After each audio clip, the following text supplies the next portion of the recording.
ओम शांति। आज 24 मार्च 2021 के मधुर महावाक्य है।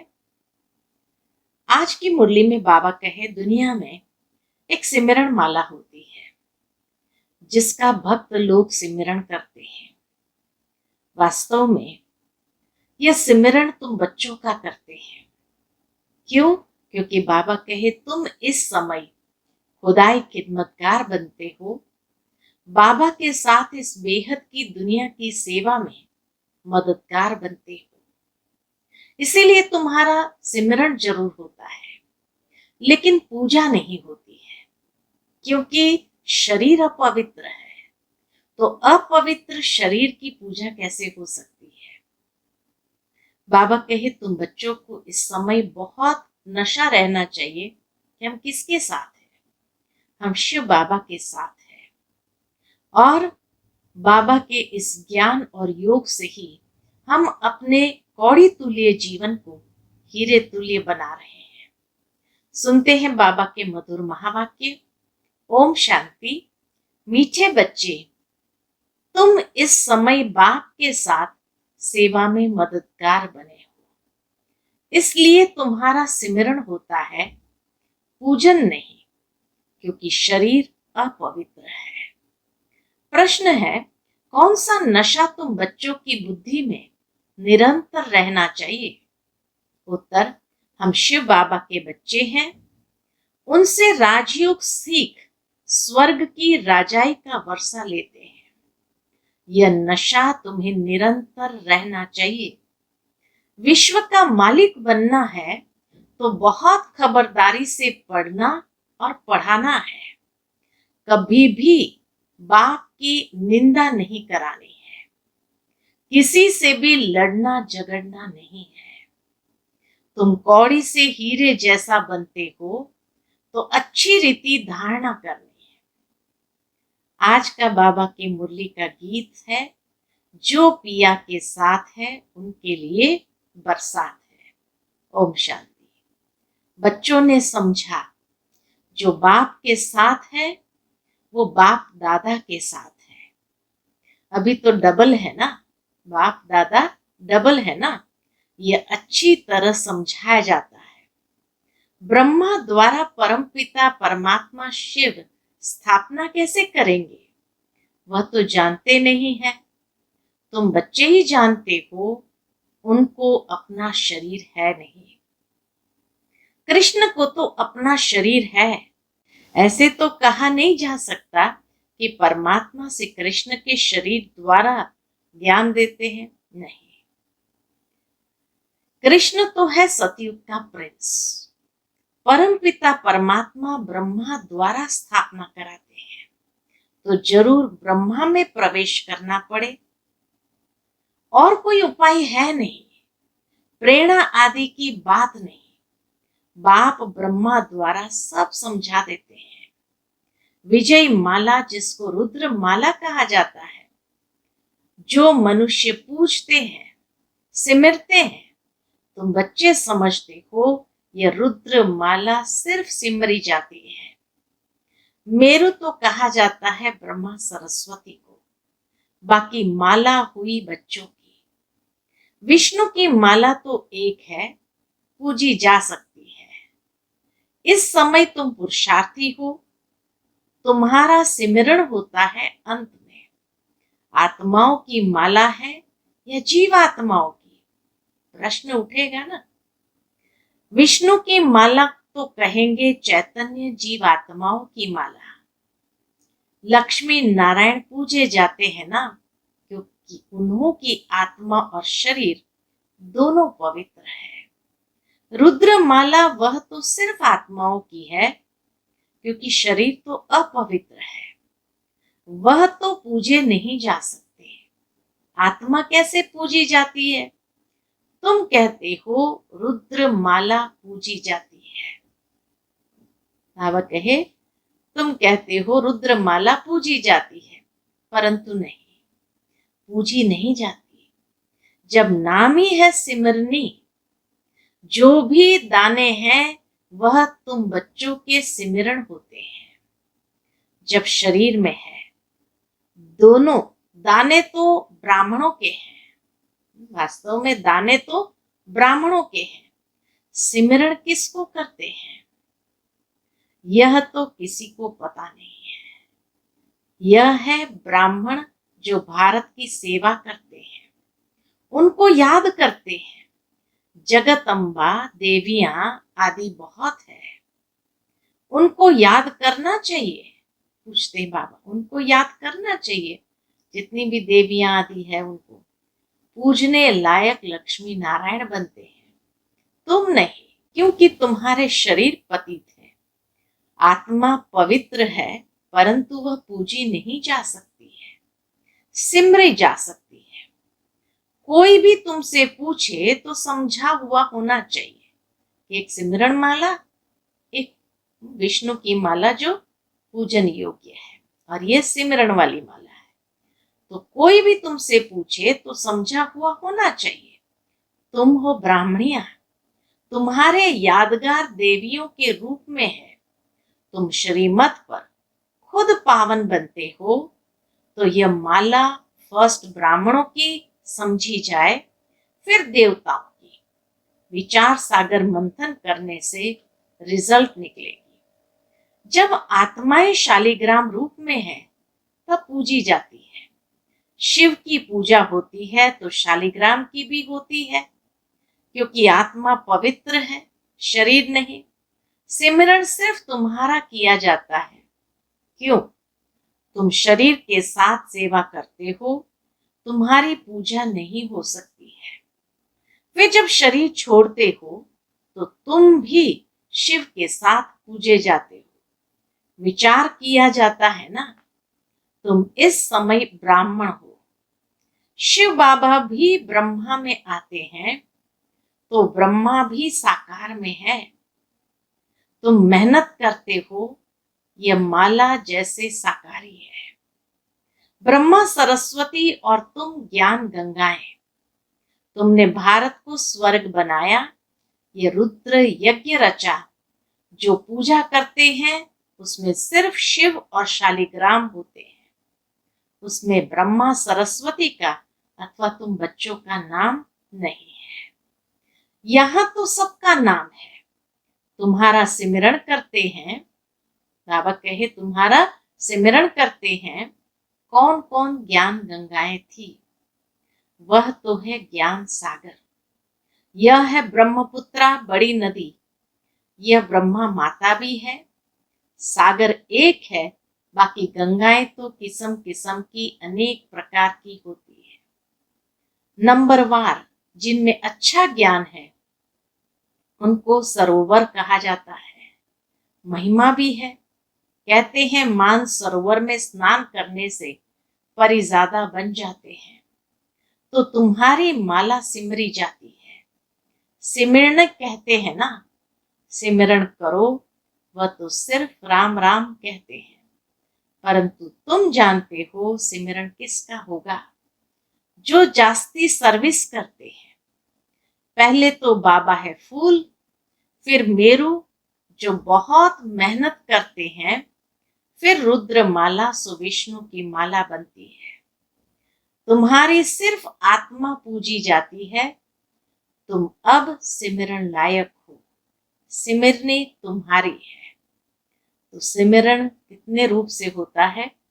एक तो बाबा कहे माला के रूप में होता है, दूसरा फिर यादगार देवियों के रूप में है, तीसरा फिर मान्यता ज्ञान गंगाओं के रूप में है।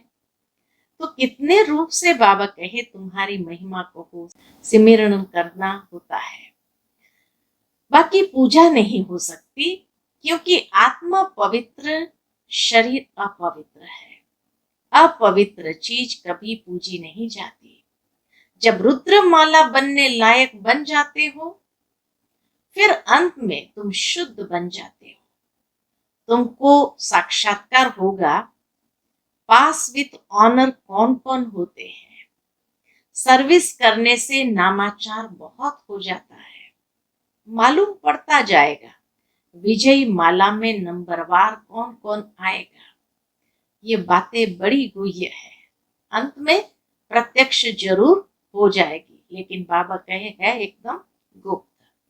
मनुष्य तो सिर्फ राम राम कहते हैं।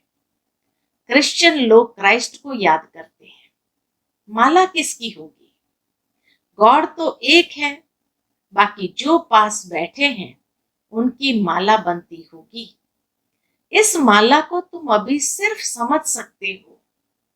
अपने आदि सनातन देवी देवता धर्म वाले ही नहीं समझ सकते तो और कैसे समझेंगे?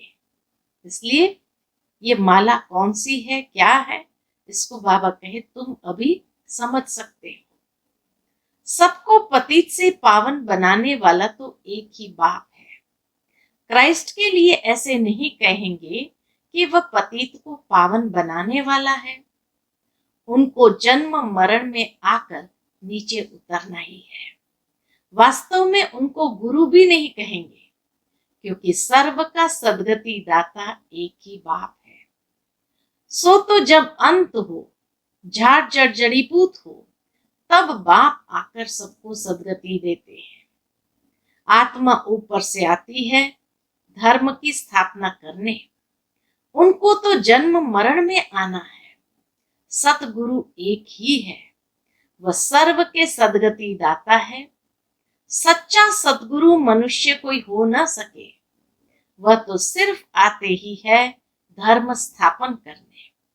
उनके पिछाड़ी सब आने लगते हैं पाठ बजाने। जब सब तमो प्रधान अवस्था को पाते हैं, तब मैं आकर सर्व की सद्गति करता हूं। सब वापस जाते हैं, फिर नए सिर चक्र शुरू होता है। तुम राजयोग सीखते हो, वही राजा पाएंगे। फिर राजा बने व प्रजा बने। प्रजा तो ढेर बनती है। मेहनत है राजाई पद पाने की। अंत में पूरा पता पड़ेगा कौन विजयी माला में पिरोए जाते हैं। अनपढ़ पढ़े के आगे भरी ढोएंगे। सतयुग में आएंगे, परंतु नौकर चाकर बनना पड़ेगा। ये सबको मालूम हो जाएगा। जैसे इम्तिहान के दिनों में सबको मालूम पड़ जाता है कौन कौन पास होंगे। पढ़ाई पर अटेंशन नहीं होता है तो फेल हो जाते हैं। तुम्हारी यह है बेहद की पढ़ाई। ईश्वरीय विश्वविद्यालय तो एक है, जहां मनुष्य से देवता बनना है। इसमें नंबरवार पास होते हैं। पढ़ाई एक ही राजयोग की है। पढ़ाई तो एक ही राजयोग की है।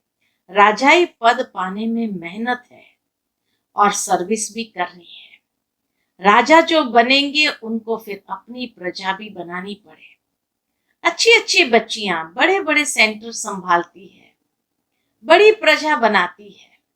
बाबा भी कहते हैं बड़ा बगीचा बनाओ तो बाबा भी आकर देखे। अभी तो बहुत छोटा है। बॉम्बे में तो लाखों हो जाएंगे। सूर्यवंशी तो सारी डिनास्टी होती है तो ढेर हो जाएंगे। जो मेहनत करते हैं वे राजा बनते हैं, बाकी तो प्रजा बनती जाएगी। गाया भी हुआ है, हे प्रभु तेरी सदगति की लीला। तुम कहते हो वाह बाबा, आपकी गति मति न्यारी है। सर्व के सदगति करने की श्रीमत ये सबसे न्यारी है। बाप साथ ले जाते हैं, छोड़ नहीं जाते हैं।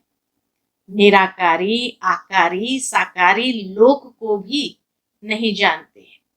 सिर्फ सृष्टि के आदि मध्य अंत को जानना, वह भी कंप्लीट नॉलेज नहीं। पहले तो मूल वतन को जानना पड़े, जहां हम आत्माएं रहती है। इस सारे सृष्टि चक्र को जानने से तुम चक्रवर्ती राजा बनते हो। यह सब कितनी समझने की बातें हैं। तीनों कालों की, तीनों लोकों की कितनी समझने की बातें हैं।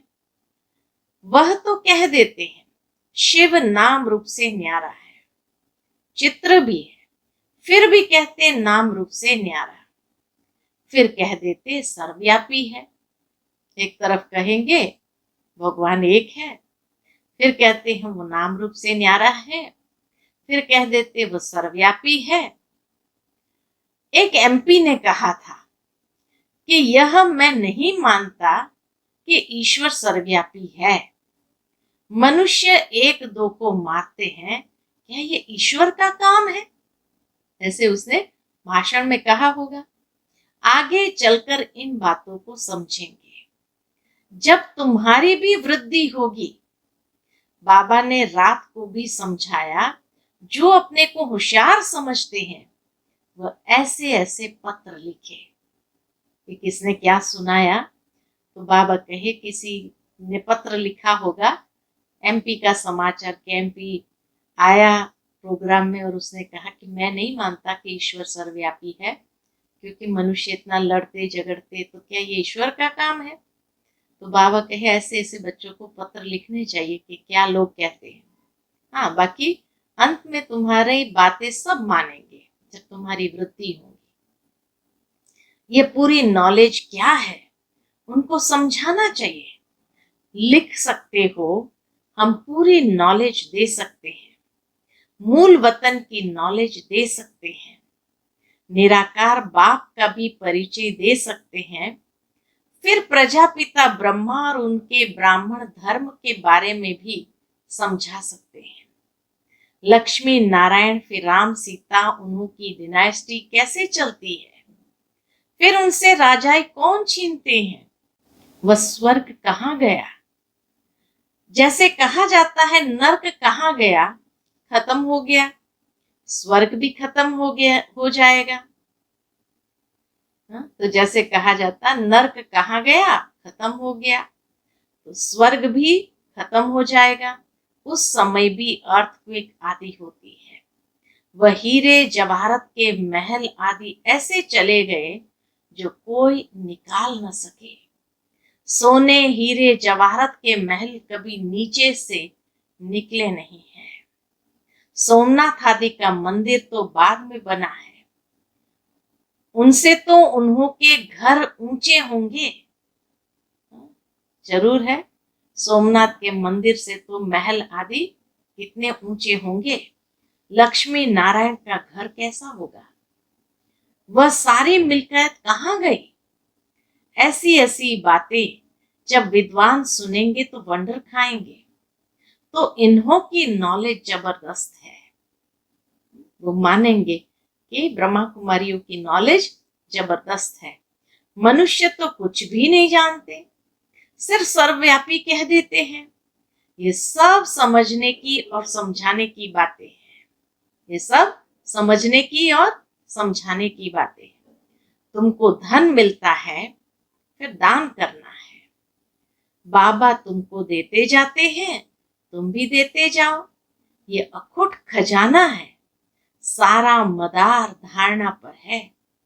जितनी धारणा करेंगे उतना ऊंच पद पाएंगे। जितनी धारणा करेंगे तो बाबा कहे ऊंच पद पाएंगे। ख्याल करो, सोचो, कहाँ कौड़ी कहाँ हीरे। हीरे का मूल्य सबसे जास्ती है। देखो, एक अंगूठी में भी एक हीरा डालते हैं, जबकि हीरा एक ही होता है, बाकी सारा सोने की अंगूठी होती है, लेकिन फिर भी उसको सोना जास्ती होता है, हीरा तो एक ही है, लेकिन फिर भी उसको कहा तो यही जाता कि हीरे की अंगूठी है, सोने की अंगूठी तो नहीं कहेंगे। तो इसीलिए बाबा कहे हीरे का मूल्य सबसे जास्ती, कौड़ी का मूल्य सबसे कम। अभी तुम कौड़ी से हीरा बनते हो, यह बातें कभी किसके स्वप्न में भी ना आए। सिर्फ समझेंगे बरोबर लक्ष्मी नारायण का राज्य था जो होकर गए हैं, बाकी यह राज्य कब किसने दिया यह कुछ नहीं जानते। राजाई किसने दी, यहां तो कुछ भी नहीं है। राजयोग से स्वर्ग की राजाई मिलती है। ये वंडर है ना, इतनी वंडर की बातें हैं। अच्छी तरह बच्चों की बुद्धि में नशा रहना चाहिए, परंतु माया फिर वह स्थायी नशा रहने नहीं देती है। हम शिव बाबा के बच्चे हैं, ये नॉलेज पढ़कर हम विश्व के मालिक बनेंगे। यह कभी किसकी बुद्धि में आता होगा क्या? तो बाप समझाते हैं बच्चों को कितनी मेहनत करनी चाहिए।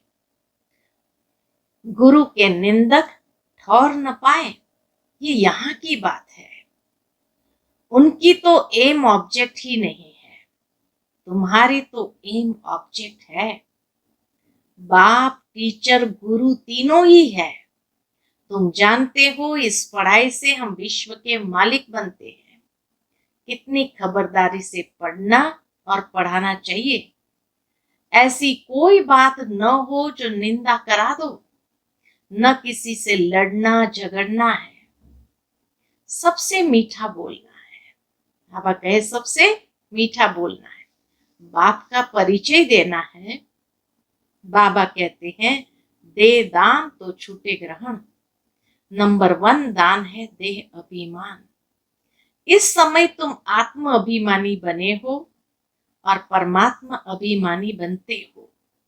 परमात्मा का परिचय है तो उसका भी शुद्ध नशा है। तो बाबा कहे तुम आत्म अभिमानी बनते हो और परमात्मा अभिमानी बनते हो। ये अमूल्य जीवन है।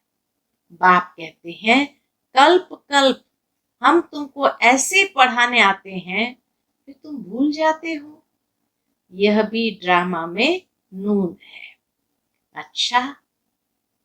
अच्छा, मीठे मीठे सीखी लदे ज्ञान रत्न धारण करने वाले और सर्विस करने वाले बच्चों प्रति माता पिता बाप दादा का याद प्यार और गुड मॉर्निंग। रूहानी बाप की रूहानी बच्चों को नमस्ते। हम सब रूहानी बच्चों की रूहानी माता पिता बाप दादा को याद प्यार गुड मॉर्निंग और नमस्ते नमस्ते। शुक्रिया बाबा, शुक्रिया। आज की मुरली से धारणा के लिए मुख्य सार है। पहली पॉइंट, सबसे मीठा बोलना है। ऐसी कोई बात नहीं करनी है जिससे बाप की निंदा हो। देह अभिमान का दान कर आत्म अभिमानी और परमात्मा अभिमानी बनना है। दूसरी पॉइंट, जो ज्ञान धन मिलता है उसका दान करना है। पढ़ाई से राजाई मिलती है, इस नशे में स्थायी रहना है। अटेंशन देकर पढ़ाई पढ़नी है। अटेंशन देकर पढ़ाई पढ़नी है। आज का बाबा का मधुर वरदान है, एकाग्रता के अभ्यास द्वारा अनेक आत्माओं की चाहनाओं को पूर्ण करने वाले विश्व कल्याणकारी भव। एकाग्रता के अभ्यास द्वारा अनेक आत्माओं की चाहनाओं को पूर्ण करने वाले विश्व कल्याणकारी भव। सर्व आत्माओं की चाहना है कि भटकती हुई बुद्धि व मन चंचलता से एकाग्र हो जाए। यही हर एक की चाहना है। तो उनके इस चाहना को पूर्ण करने के लिए पहले आप स्वयं अपने संकल्पों को एकाग्र करने का अभ्यास बढ़ाओ। निरंतर एक स्थिति में वह एक बाप दूसरा न कोई इस स्थिति में स्थित रहो। व्यर्थ संकल्पों को शुद्ध संकल्पों में परिवर्तन करो, तब विश्व कल्याणकारी भव का वरदान प्राप्त होगा। तब विश्व कल्याणकारी का वरदान प्राप्त होगा। आज का बाबा का स्लोगन है, ब्रह्मा बाप समान, ब्रह्मा बाप समान गुण स्वरूप, शक्ति स्वरूप और याद स्वरूप बनने वाले ही सच्चे ब्राह्मण है। ब्रह्मा बाप समान गुण स्वरूप, शक्ति स्वरूप और याद स्वरूप बनने वाले ही सच्चे ब्राह्मण है। अच्छा, ओम शांति।